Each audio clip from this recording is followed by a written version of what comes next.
défocuser notre bataille spirituelle. Amen. Et là, je rentre dans ma leçon. Et ce n'est pas une surprise si je vous disais aujourd'hui que la vie chrétienne était un champ de bataille.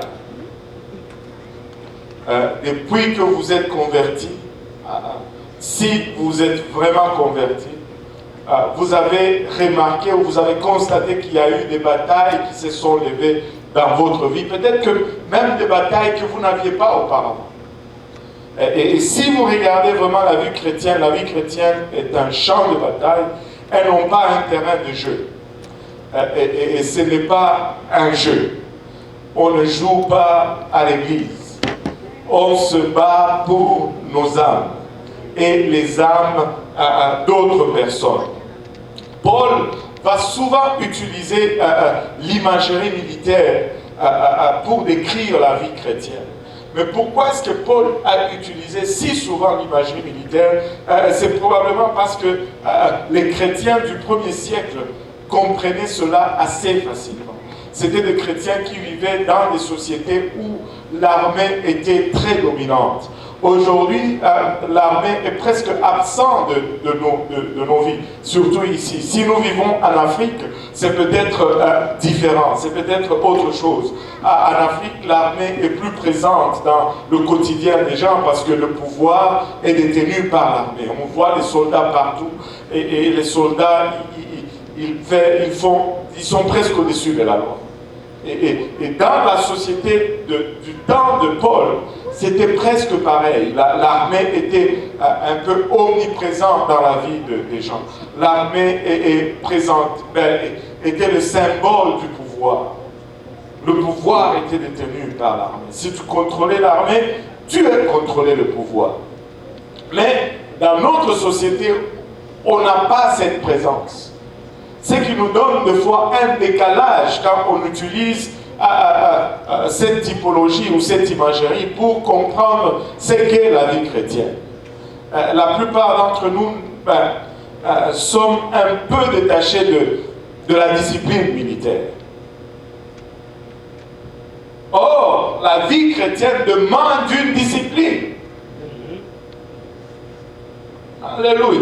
Et en plus, nous vivons dans une société où, au fait, on recherche constamment la facilité. On recherche constamment l'aisance. Mais notre vie spirituelle nous demande le contraire. Notre vie spirituelle nous dicte le contraire. Ce qui crée ou ce qui nous produit une église ou une armée chrétienne qui développe des attitudes contraires à ce qu'il devrait développer pour parvenir à la victoire.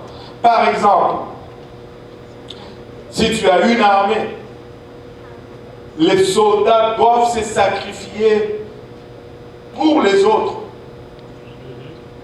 Quand vous êtes en guerre, en tant que soldat, tu es prêt à prendre une balle pour le reste de la bataille, du bataillon.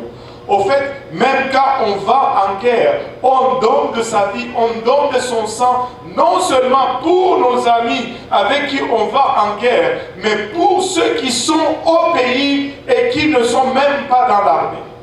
C'est un type de sacrifice un peu élevé. Mais quand nous regardons aujourd'hui, la plupart d'entre nous avons tendance à venir à l'église, à servir Dieu pour nos propres bénéfices et non pas de façon sacrificielle. Nous sommes une armée. Nous devons développer cette mentalité sacrificielle où nous arrivons à cette place où nous disons « Je suis là non seulement pour moi, mais même si je meurs dans cette bataille, je vais prendre une balle pour l'équipe, je vais prendre une balle pour les autres. Je suis en train de donner, alléluia, de ma vie et de mon sang, non seulement pour moi, mais pour la cause du royaume. » Mais très souvent, nous venons pour nous-mêmes. Seigneur, je veux ma guérison. Seigneur, je veux ma provision. je veux un emploi, je veux des enfants, je veux un mariage, je veux une famille, je veux ceci, une délivrance. Mais rare nous arrivons à cette place où nous disons, Seigneur, je veux me tenir maintenant dans la brèche pour la délivrance de tel. Je veux payer le prix pour la famille de tel. L'attitude du soldat. Le comportement de l'armée. Paul, on va lire aujourd'hui dans le livre des Éphésiens, mais Paul, lorsqu'il est en train d'écrire aux Éphésiens, il est littéralement enchaîné à un soldat romain. Dans Éphésiens 6, le verset 20, il nous dit ceci, qu'il est un ambassadeur dans les chaînes. En d'autres termes, il est enchaîné littéralement à un soldat romain alors qu'il est en train d'écrire l'épître aux Éphésiens. Il dit, pour lesquels je suis ambassadeur dans les chaînes et que j'en parle avec assurance comme je dois en parler. Malgré les chaînes, il parle avec assurance. Malgré qu'il est pris captif par l'ennemi, il ne trahit pas le reste de l'armée. Il est peut-être torturé, mais il garde son allégeance à l'armée. Regardez un peu cette suite de versets. 2 Corinthiens 10, 4. Car les armes avec lesquelles nous combattons ne sont pas charnelles, mais elles sont puissantes par la vertu de Dieu pour renverser les forteresses. Nous sommes dans un combat spirituel. Les armes avec lesquelles nous combattons ne sont pas charnelles. Ce n'est pas une affaire de chair. Amen. 1 Timothée 6, 12 nous dit, combat le bon combat de la foi, saisis la vie éternelle à laquelle tu as été appelé et pour laquelle tu as fait une belle confession en présence d'un grand nombre de témoins. Notre vie chrétienne est un combat. Nous sommes en guerre. Nous sommes en guerre. Amen. 2 Timothée 2, 3 nous dit, souffre avec moi comme un bon soldat de Jésus-Christ. Waouh! Et toi, tu venais juste pour une guérison. Il dit, souffre avec moi comme un bon soldat de Jésus-Christ. Dans 2 Timothée 4, 7, j'ai combattu les bons combats, j'ai achevé la course, j'ai gardé la foi. Et notre combat, c'est que nous puissions parvenir en ces derniers jours, en ces jours de la fin, ayant gardé notre foi. Amen. Alléluia. Regardez Éphésiens. Maintenant 6, 10 à 12. Il dit, au reste, fortifiez-vous dans le Seigneur et par sa force toute puissante.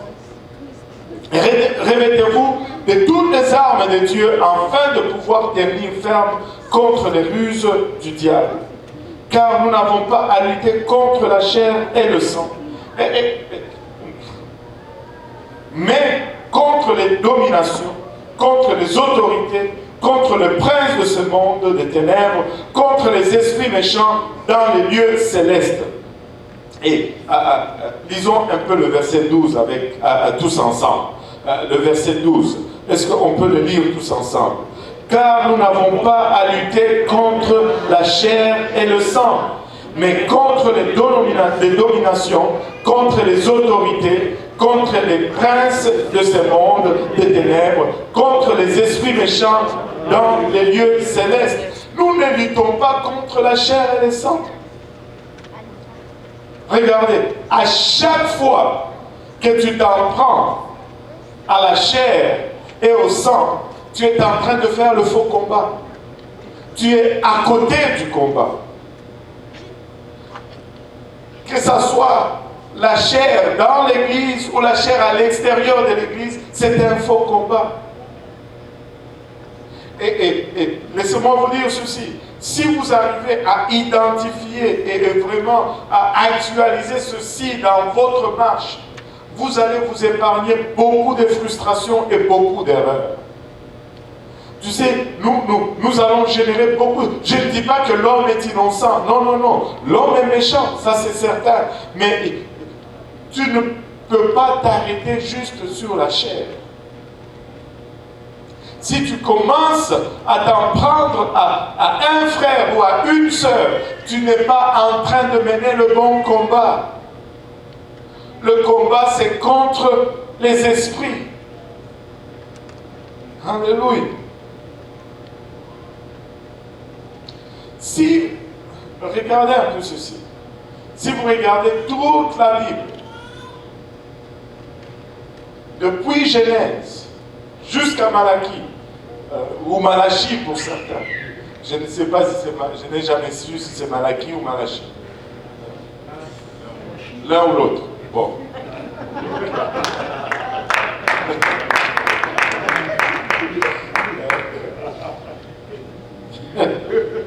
Alléluia.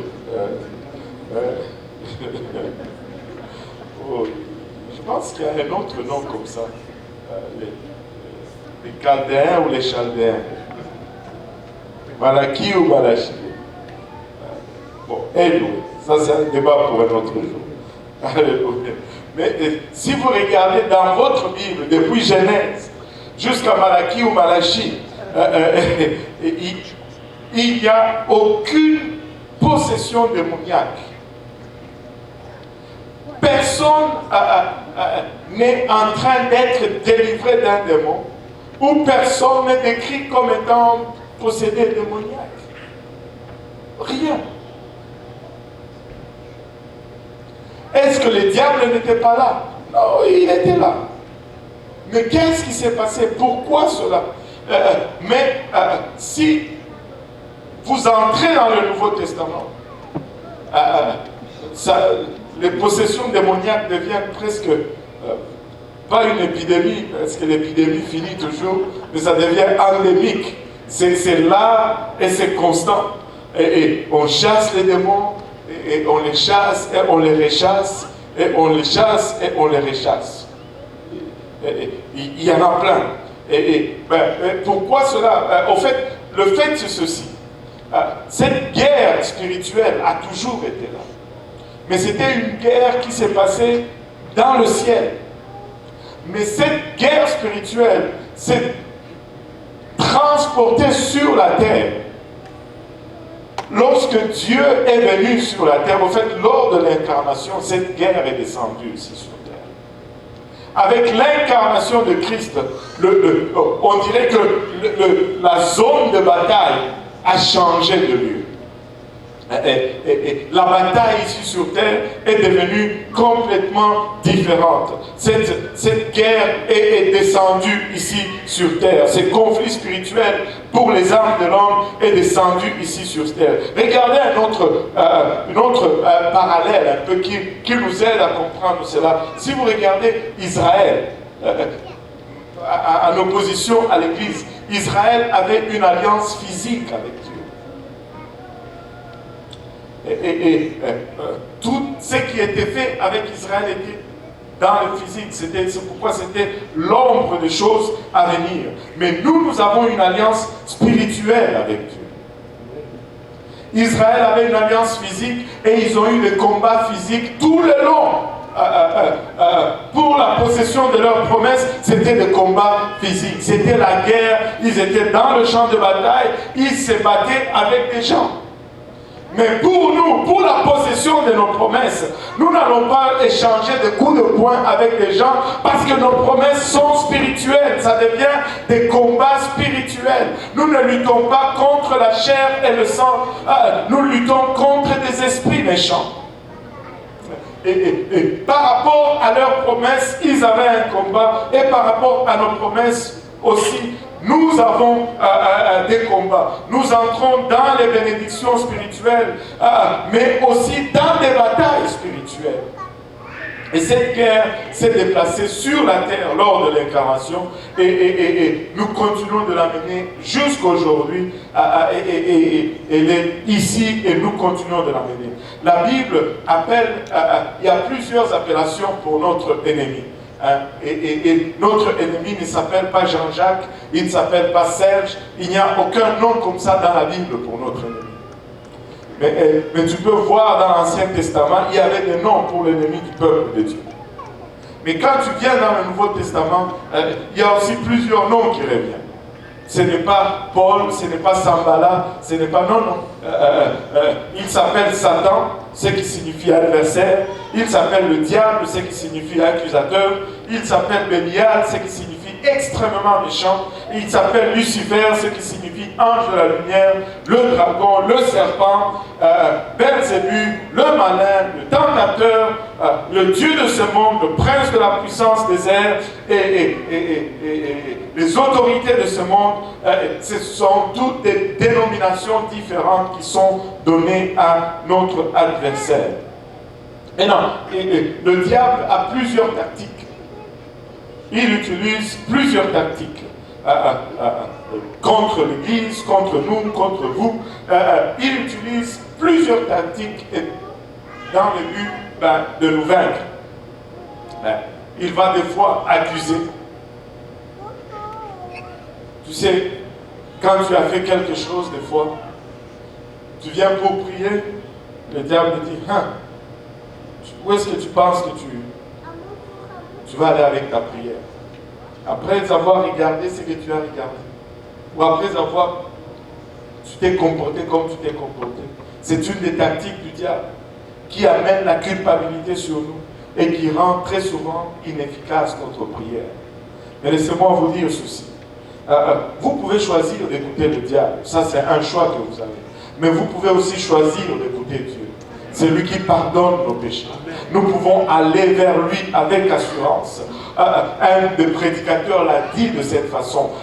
Il dit, oui, le diable nous accuse. Et lorsque nous sommes en face de ces accusations, nous ne pouvons pas plaider coupable, parce que nous ne voulons pas la condamnation, n'est-ce pas? Moi, je ne veux pas plaider coupable. Qui veut plaider coupable? Moi, je ne veux pas. Mais nous ne pouvons pas plaider non coupable non plus. Parce que nous avons fait des choses.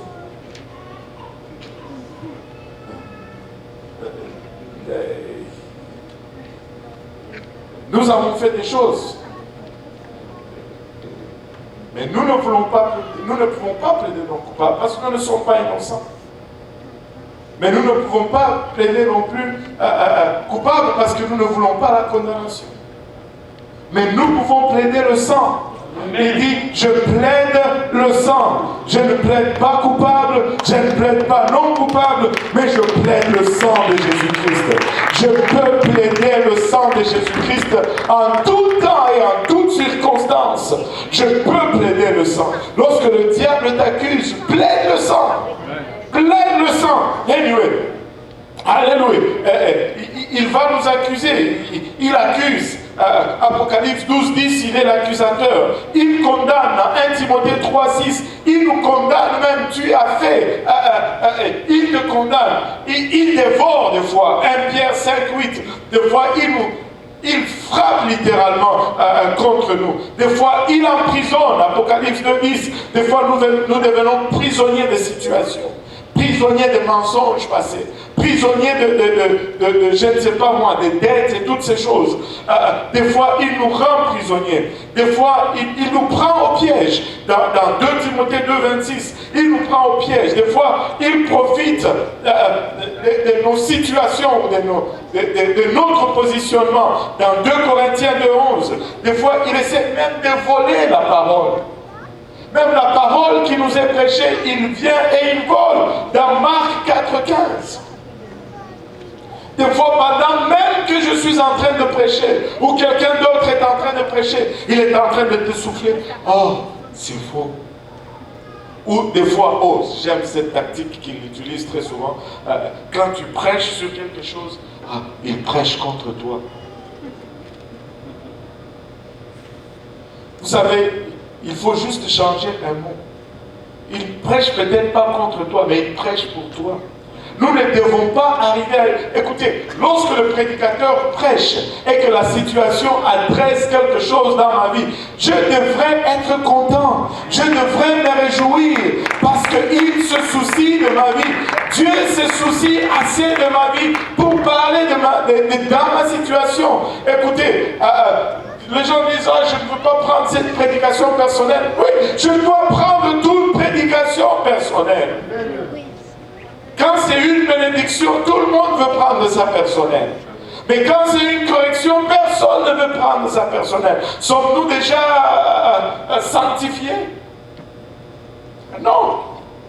Il y a tout un processus qui continue à chacun de nous. Mais prendrons-nous seulement les bénédictions de la part de Dieu? Mais dès que le pasteur prêche juste un peu dans quelque chose qui me concerne, oh, il prêche contre moi. Non, il prêche pour toi. Il ne prêche pas contre toi.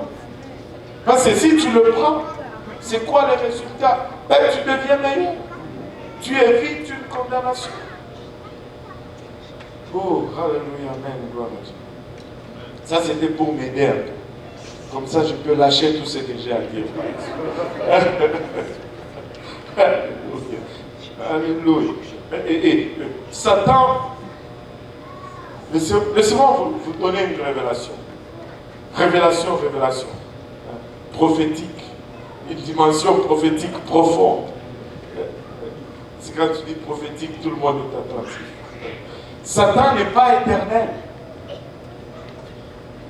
Allô? Satan n'est pas éternel. Il n'est pas comme Dieu. Satan n'est pas l'opposé de Dieu. Il est inférieur à Dieu. Tu ne mets pas Dieu d'un côté, Satan de l'autre, et puis tu mets le signe égal barré. Non. Satan est inférieur. Tu mets le signe comme ça là. Dieu ici, et puis, donc, Dieu supérieur, Satan inférieur. Et tu t'assures toujours de le mettre à la fin. Parce que Dieu vient toujours premier. Amen. Alléluia. Satan n'est pas éternel. Il a été créé. Il a eu un commencement. Dieu n'a pas de commencement. Mais Satan a un commencement. Il a été créé. Il est donc limité. Parce que tout ce qui a été créé est limité. Seul Dieu n'a pas été créé et Dieu ne peut être limité. Alléluia. Satan n'est pas tout puissant. Dieu est tout puissant. Amen. Satan peut faire des choses, mais il n'est pas tout puissant. Dieu est le tout puissant. Amen. Amen. Alléluia. Satan peut connaître beaucoup de choses, mais Satan n'est pas omniscient. Dieu est omniscient. Dieu connaît toutes choses. Alléluia.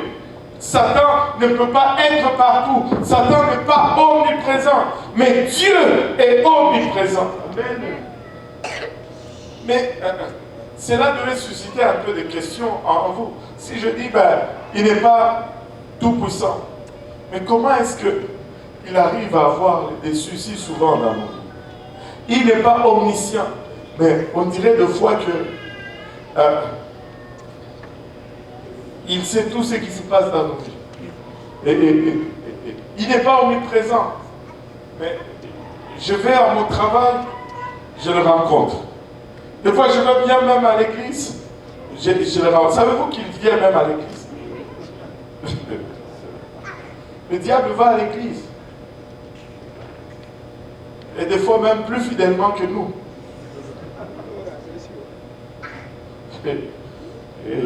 Aide-nous. Mais comment est-ce qu'il accomplit tout ce qu'il accomplit? Comment est-ce qu'on peut le voir faire tant de mal, en tant de places, en tant de différentes locations et en tant de différents temps? Comment est-ce qu'il arrive à faire tout cela dans le monde entier. C'est tout simplement parce que nous avons lu. C'est par son royaume organisé des ténèbres, les dominations, les autorités, les princes de ces mondes de ténèbres et les esprits méchants dans les lieux célestes. Il a tout un système organisé, il a toute une armée organisée, il a toute une équipe organisée. Et si nous allons tenir contre lui, nous devons être aussi une armée organisée, une armée bien disciplinée. Alléluia. Des fois, l'armée de Satan est plus disciplinée que ce que nous présentons comme armée. Mais nous ne pouvons pas permettre cela à durer longtemps. Nous devons être une armée. Une armée bien organisée et bien disciplinée. Alléluia. Quelle que soit la façon,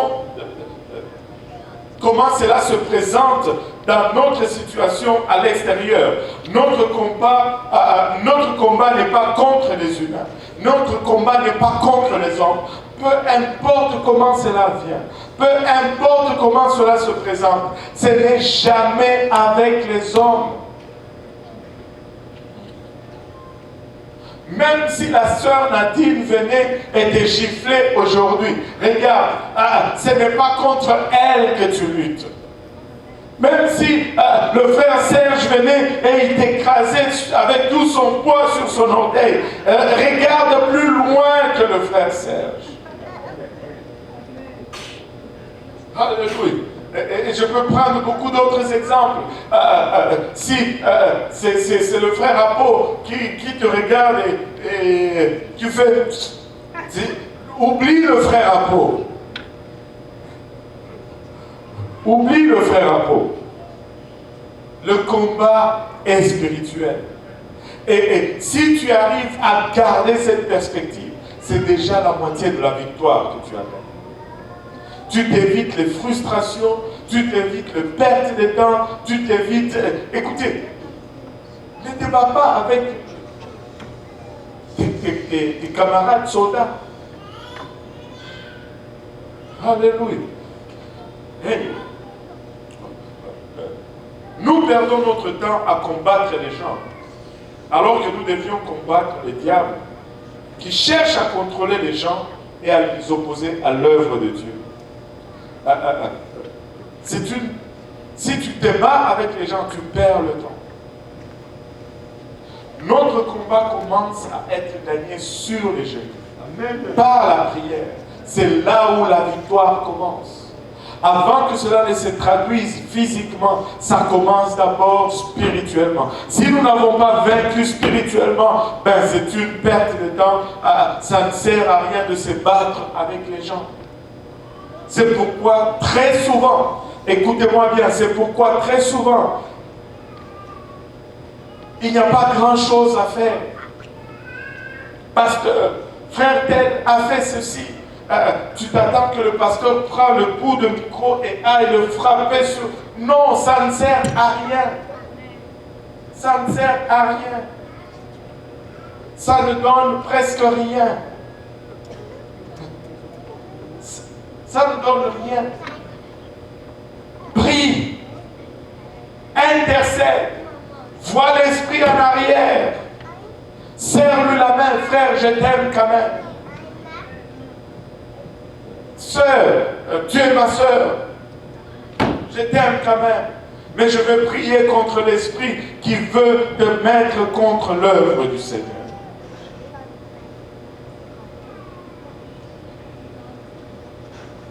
Vous savez, le diable va utiliser les gens, va essayer de les contrôler pour le mettre contre l'œuvre du Seigneur.